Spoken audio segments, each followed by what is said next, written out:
Master minds the pride of India. Inter, MPC, BiPC, MEC, CEC చదివిన విద్యార్థులకు CA మరియు CMA foundation కొరకు నూతన బ్యాచెస్ ప్రారంభం. పిఠాపురంలో మీడియాతో డిప్యూటీ సీఎం పవన్ కళ్యాణ్ మాట్లాడుతున్నారు. లైవ్ లో చూద్దాం. జనసేన పార్టీ నుంచి కూడా చెప్పమని చెప్పాను. ఆంధ్రప్రదేశ్ కావాల్సినంత అండ అదంతా అంటే ఆయన మనస్ఫూర్తిగా మద్దతు ఇచ్చారు. ఇవన్నీ సార్ట్అవుట్ చేసుకుంటాం. కానీ సార్ట్అవుట్ చేసుకునే లోపల మేము ఆలోచిస్తున్నారంటే ఎంత అవగాహన చేసుకోవాలి, ఏమేమి ఉన్నాయి లోపల, ఏమేమి లోపాలు ఉన్నాయి, ఎంత నిధులు రావాల్సిన నిధులు ఉన్నాయి, వీటన్నిటిలో చాలా లోతైన అధ్యయనం ఎక్సైజ్ జరుగుతుంది. సో చేసినంత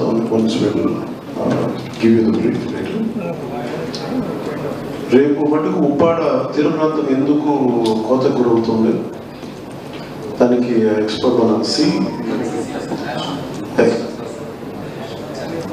national centre for coastal research బృందం కూడా వస్తుంది చెన్నై నుంచి. సముద్ర కోత గురవుతున్న ఉప్పాడ తీర ప్రాంతాన్ని ఎలాగ దాన్ని చర్యలు తీసుకుంటే దాన్ని మనం రక్షించుకోగలం, లేదంటే అక్కడ ఉన్న గ్రామాలని తరలించాలా, లేదా భవిష్యత్ నెక్స్ట్ 10-20 yearsలో ఎంత గ్రామం వరకు పోతుంది అనేది ఒక అధ్యయనం చేయాలి. దాని మీద రేపు వస్తాను. నేనే క్షేత్రస్థాయి పర్యటన చేస్తాను. సో నా విన్నపం కూడా ఏంటంటే రేపు పొద్దున పర్యటన జరుగుతున్నప్పుడు ఈ ఫీల్డ్ స్టడీకి, క్షేత్రస్థాయి పర్యటనకి అక్కడున్న యువత కూడా సహకరించమని కోరుకుంటున్నాను. మీద పడకుండా దయచేసి మీరు సహకరిస్తే నేను సజావుగా నాతో పాటు కూర్చొని టోటల్ చూస్తాం. ఉప్పాడ తీర ప్రాంతం ముంపు ఎందుకు గురవుతుంది, భవిష్యత్తులో ఎలాంటి చర్యలు తీసుకోవాలనేది. అలా మేజర్ ఇంకొకటి సైన్స్ అండ్ టెక్నాలజీకి సంబంధించి సైంటిఫిక్ డెవలప్మెంట్ అంటే ఎంత అద్భుతమైన వ్యక్తులు ఉన్నారు మనకి. బ్రెయిన్ డ్రైన్ ప్రతిసారి ఎక్కడ చూసినా సరే, ఏ కంపెనీకి ఇలా ప్రపంచంలో సీఈఓస్ ఉంటారు. ఏ సీఈఓ చూసినా తెలుగు వ్యక్తి ఉన్నాడు, లేదా భారతీయుడు ఉన్నాడు అంటారు. అలాంటి తెలుగు వాళ్ళు ఎక్కువ మంది ఉన్నారు.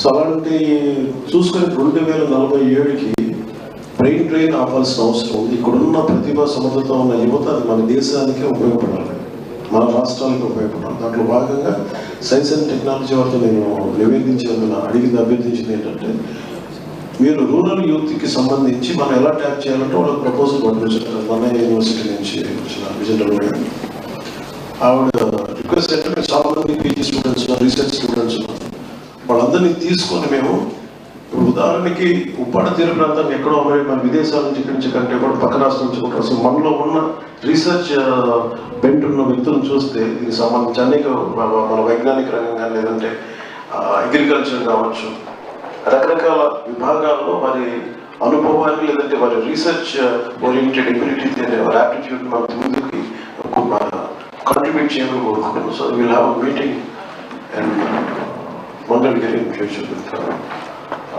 students who are willing to support for this program.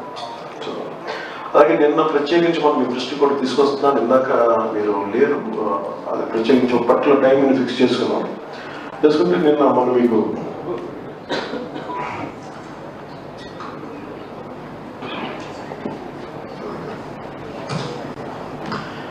నేను క్యాబినెట్ మీటింగ్ నుంచి నేను మంగళగిరి వస్తూ ఉంటే అక్కడ ఒక అమ్మాయిని వచ్చిన అక్కడికి ఒక ఇది ఇచ్చారు, పెటిషన్ ఇచ్చారు. ఇట్లా కూర్చోబెట్టి వాళ్ళ అమ్మాయిని 8 months 9 months బ్యాక్ కిడ్నాప్ చేశారు. పాప పేరంటే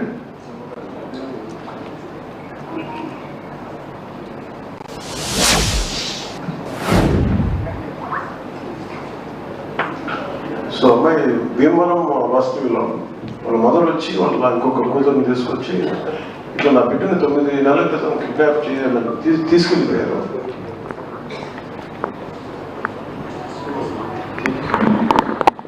తేజస్విని బాబా చదువుకుంటా ఉంటే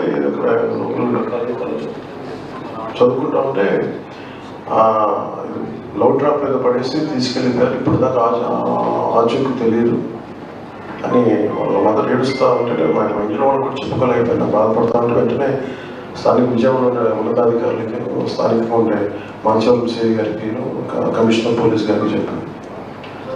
బట్ ఎంత అద్భుతంగా చేశారంటే police department, Andhra Pradesh police department, మన విజయవాడ సిపి గారు కానీ మొత్తం పోలీస్ బృందం 48 hours వాళ్ళని పట్టేసుకున్నారు. కేరళ పట్టుకుని వెళ్ళారు, బెంగళూరు వెళ్ళారు, స్పెషల్ టీంని పెట్టారు, కేరళ వెళ్ళారు, బెంగళూరు వెళ్ళారు. ఫైనల్గా జమ్మూ అండ్ కాశ్మీర్లో జమ్మూలో ట్రేస్ అవుట్ చేశారు. జమ్మూలో ట్రేస్ అవుట్ చేసి ఈ రోజున వెంటనే మన టీం వెళ్ళే లోపు ఈరోజు ఇప్పుడు మన ఆంధ్రప్రదేశ్ పోలీస్ వెళ్ళుండి వచ్చేపాటికి. But in the mean while Jammu and Kashmir police ఆ అమ్మాయి ఎక్కడుందో వెళ్ళి పట్టుకుంటే అమ్మాయి ఫోన్ కూడా మార్చేశారంట.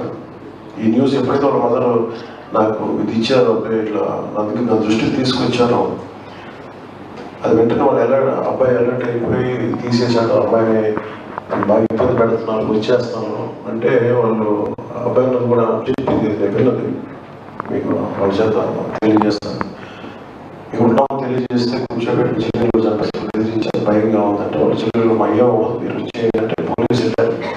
ఇద్దరిని విడివిడిగా పట్టుకొస్తున్నారు. ఇక్కడికి ఏం జరిగింది కనుక కారణాలు వెతుకుతారు. ఇక్కడ మీకు ఎందుకు చెప్తున్నానంటే ఒక తల్లి తాలూకు వేదన ఏడుపు కదా 5 సంవత్సరాల కాలంలో ప్రతి ఒక్కరు బాధపడ్డారు.